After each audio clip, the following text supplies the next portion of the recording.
Atul Sinha frankly speaking में आपका बहुत बहुत स्वागत करता हूँ। आज हमारे खास मेहमान हैं श्री मोहनलाल जी गुप्ता जी। 2 बार बीजेपी के विधायक रहे किशनपोल से, या 1 बार 2 बार नहीं रहे, 2 बार किशनपोल रहे, और जयपुर के पहले महापौर भी रहे। मोहनलाल जी आपका बहुत बहुत स्वागत करता हूँ। मोहनलाल जी, सबसे पहले तो मैं आपको याद दिलाता हूँ कि जब जयपुर के मेयर थे, वो जो पीरियड था जयपुर में, जयपुर के नगर सफाई व्यवस्था, सड़कें और नालियों, इसकी जो व्यवस्था थी वो अब क्यों नहीं है? इसका कारण क्या है? मैं ये सिर्फ लॉजिक जानना चाहता हूँ, क्या वजह थी जिसकी वजह से ये सब दुर्दशा हुई? क्या पॉपुलेशन इतनी बढ़ गई?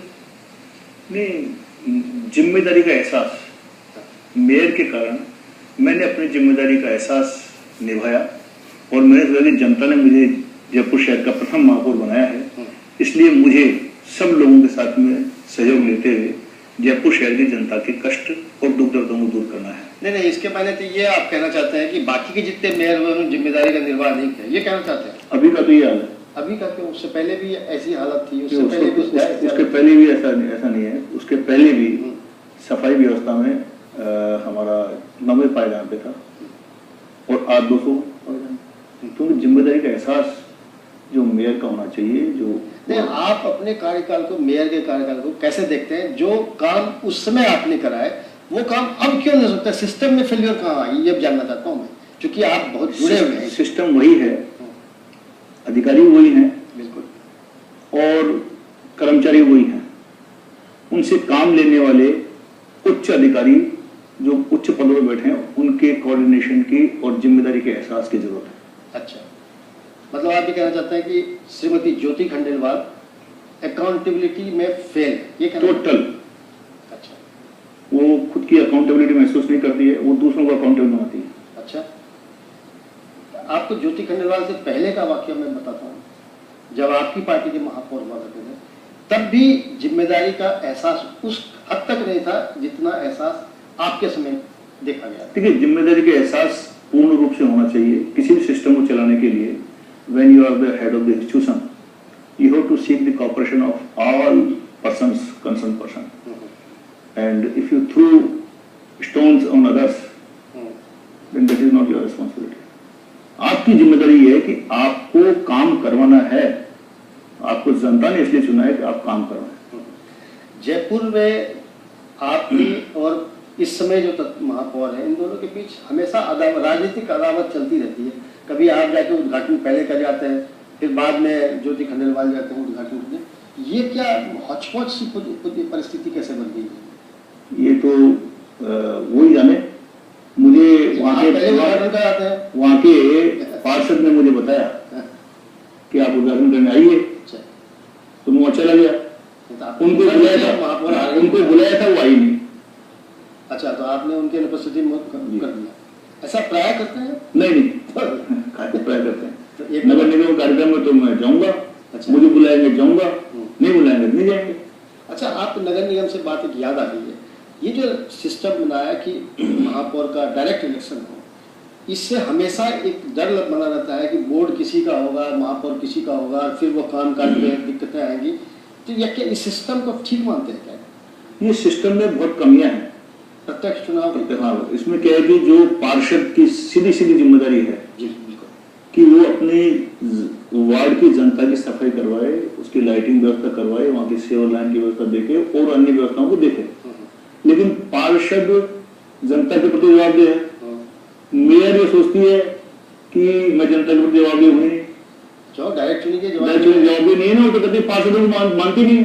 अच्छा, पार्षदों नहीं मानती है। जब हम थे, हमारे इंडायरेक्ट इलेक्शन था, तो मैं पार्षदों के प्रति अकाउंटेबल था कि पार्षद जनता के प्रति अकाउंटेबल है और मैं पार्षदों के प्रति और जनता के प्रति दोनों के प्रति अकाउंटेबल। डायरेक्ट इलेक्शन का नहीं था, तभी डायरेक्ट इलेक्शन सिस्टम था। अब तो आज तो पार्षद अपने आप को ऐसा ही महसूस करते हैं।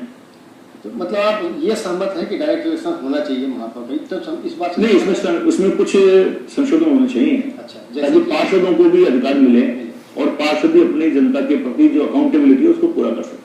चलिए, मैं आपको दूसरे सवाल पे आऊँ उससे पहले मैं आपकी बढ़ाई करना चाहता हूँ। मेरी इच्छा हो रही है सबके सामने आपकी बढ़ाई करने की कि आप अपने क्षेत्र में या शहर के तमाम लोगों की, मैं क्षेत्र से आगे बढ़ के कहता हूँ, आपको जिसने भी फोन किया, अगर आपने अटेंड नहीं किया तो दोबारा आप चल के फोन करते हैं यानी कि लोगों के प्रति आप जवाबदेह बहुत हैं, इसलिए बड़ाई करना चाहता हूँ। लेकिन मेरा सवाल ऐसा दूसरा है कि आप को लेकर के लोगों में अपेक्षाएं बहुत बढ़ जाती हैं इस तरह से, और सबकी अपेक्षाएं आप पूरी नहीं कर सकते। ऐसे में आपको नेगेटिव वोटिंग का डर नहीं होता? ये बिल्कुल नहीं है, ये तो एक पॉजिटिव थिंकिंग है मेरी, और मैं अपनी जिम्मेदारी से कभी भागता नहीं। अच्छा। और मैं चाहता हूँ कि क्षेत्र की जनता या तो मेरे लोग काम करना चाहते हैं, वो जैसे मेरे घर पे जाते हैं, वहाँ बैठते हैं, इंतजार करते हैं, आने जाने टाइम खराब होता है, पैसा लगता है, मैं कहता हूँ आप मुझे फोन पे बता दीजिए, मैं आपका काम फोन पे कर दूंगा। ठीक है। आप फोन भी नहीं कर सकते हैं, मिस कॉल दे दीजिए, मैं अपने आप जवाब दूंगा। ठीक है। और मैं जवाब देता हूँ और फोन पे ही काम करता हूँ, बल्कि मैंने तो आज भी कर दिया कि आप मुझे एसएमएस कर दीजिए और टेलीफोन नंबर दे दीजिए, मैं आपको काम करके अपने आप एसएमएस का जवाब दूंगा। अच्छा। बिल्कुल। तो इससे लोग बड़ा एक्सपेक्टेशंस हाई हो जाती है लोगों की। होती है, तो जो है मैं करता हूँ, पूरी करता हूँ। उनकी अकाउंटेबिलिटी है मेरे अंदर, मैं जिम्मेदारी का एहसास समझता हूँ, और मैं समझता हूँ जनता ने मुझे चुना है तो उनकी जो भी कष्ट है उनको दूर करूँ, और कम से कम उनको तकलीफ हो, वो घर पे भी ना आए, घर पे आए तो स्वागत, उनके काम करता हूँ, और घर पे ना आए, और अगर वो अपना घर कहाँ है ये समझ में आया कि पहले जो घर था उसमें कोई और लगते थे, बीजेपी के बड़े नेता नहीं, आपके घर में एसएन गुप्ता साहब का दफ्तर नहीं चलता? अच्छा, कभी नहीं? नहीं, मेरा जो ऑफिस था वो, हाँ ऑफिस था वो ऑफिस था, मेरा ही ऑफिस था। अच्छा, आप बैठते थे? चलिए, अब मैं बेसिक सवाल करता हूँ। मेरा घर शास्त्री नगर में है। नहीं, तो मैं जानता हूँ, मैंने सोचा कि चूंकि ऑफिस जैसे आपके दूसरे मित्र ने अचानक से खाली करवा लिया गुप्ता जी के मुखान, वैसे आपने अचानक खाली करवाया। मेरा इशारा उस तरफ था। जी। अच्छा, अब आपसे मैं जानना चाहता हूँ कि जयपुर को बीजेपी का गढ़ माना जाता है, ठीक है? 2 सीटों पर कांग्रेस हमेशा दावेदारी करती है, लेकिन जयपुर बेसिकली बीजेपी का गढ़ माना जाता है, और इसलिए बीजेपी में कलह भी सबसे ज्यादा होती है बीजेपी जयपुर को लेकर के। ऐसा कहा जा रहा है कि आजकल आपके जो ज्योतिषी हैं वो हमारे भी ज्योतिषी हैं, वो बता रहे थे कि आपके ग्रह नक्षत्र थोड़े खराब चल रहे हैं इस पार्टी में। नहीं, ऐसा कुछ नहीं था। हमारे जयपुर शहर में हम सब लोग एक हैं। अच्छा। चुनाव में एक हैं, बस के भी एक हैं, और घर में 5 लोग होते हैं तो आपस में मतभेद होते हैं, लेकिन मनभेद नहीं है। पार्टी के प्रति हम सब लोग निष्ठावान हैं, और पार्टी के प्रति प्रत्येक कार्यकर्ता निष्ठावान होते हुए काम करेगा, और पार्टी के सभी प्रत्याशियों को जिताएगा। लेकिन मेरी और आज तक कभी भी रिबेल करने हमारे यहाँ खड़े नहीं। रिबेल तो नहीं होता है, लेकिन पीछे से काट देते हैं वो। जैसे कि आपके ऊपर आरोप लगता है कि महापौर के इलेक्शन बाद में सुमन शर्मा को जानबूझ कर हरवाया। गलत आरोप है, बिल्कुल गलत आरोप है। आप पार्टी में क्या कहना चाहते हैं बताएं? बिल्कुल गलत आरोप है। मैं स्वयं सुमन शर्मा का धोखा करवाया, कार्यक्रम भाग लिया, और ये गलतफहमी है जिसके शिकार है, कुछ नहीं है। मैंने सुमन शर्मा का पूरा सपोर्ट किया है, पार्टी का पूरा सपोर्ट किया। कभी पार्टी से विद्रोह करने की सोच नहीं सकता हूँ। मैं तो पार्टी कैडर का आदमी, आरएसएस कैडर का आदमी, कहां से सोचूंगा? सोच ही नहीं सकता हूँ। मेरे संस्कार ऐसे नहीं है, मेरे संस्कार ऐसे नहीं है। ये सोचना ही अपने आप में मुझे गाली देना है। अच्छा, ये बताइए, जयपुर शहर की जो पॉलिटिकल इक्वेशन है बीजेपी में खास करके, उसमें आप इन दिनों हाशिए के कारण देखे जा रहे हैं। हम लोग चूंकि जर्नलिस्ट हैं तो हम ऑब्जर्व करते हैं। आप देखते रहो, हाशिए आप देखते रहो। कालीचरण सर्राफ ने आपको धक्के मार के वहां डाल दिए, क्यों ऐसा हुआ?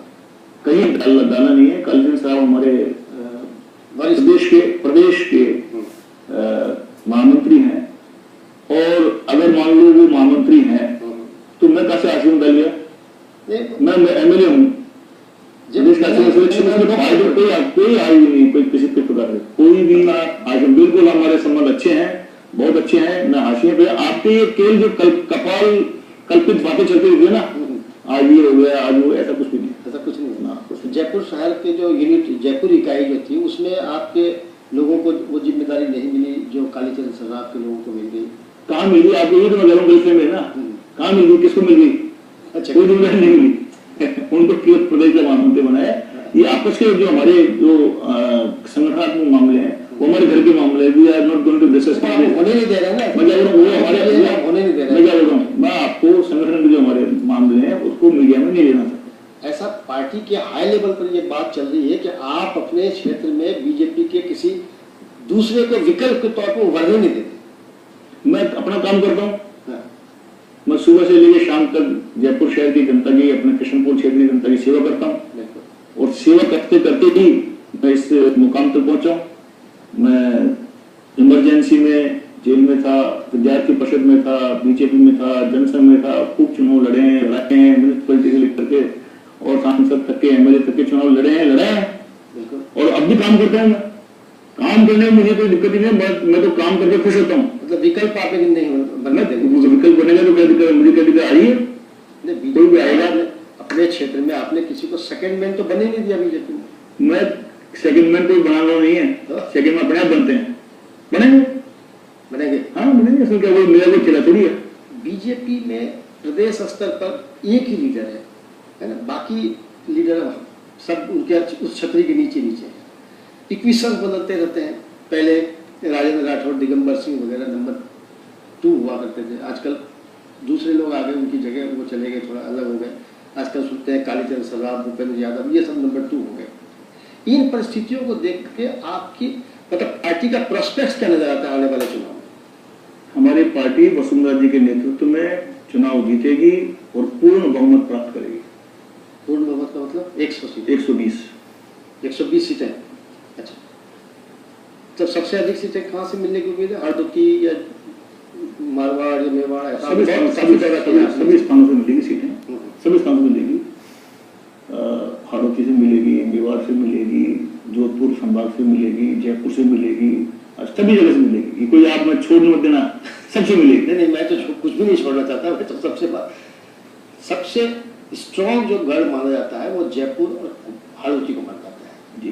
और अब ये कहा जाता है कि हाड़ौती में बीजेपी की स्थिति थोड़ी कमजोर है, कांग्रेस थोड़ी स्ट्रॉन्ग है। नहीं बाल कितने जजमान सामने आने वाले।